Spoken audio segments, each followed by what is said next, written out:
मिथुन कुशवाहा दिल्ली में इतना दिनों से छुप के बैठा था, लेकिन खेसारी लाल के टीम सब दिल्ली में मिथुन कुशवाहा के खोज लिया और इसे रातों रात भगवान के पास भेज दिया। किसी को पता भी नहीं चलने दिया कि मिथुन कुशवाहा के साथ क्या हुआ, लेकिन रातों रात गंदा गाना गाने की सजाए इसे दे दिया।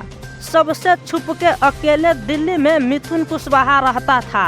जब से खेसारी लाल के बेटी पे गंदा गाना गया तब से ही छुप के बैठा था, लेकिन आज 10 दिन से खेसारी के टीम सब दिल्ली में मिथुन कुशवाहा के ढूंढ के पता लगा लिया और इसे रातों रात भगवान के पास भेज दिया।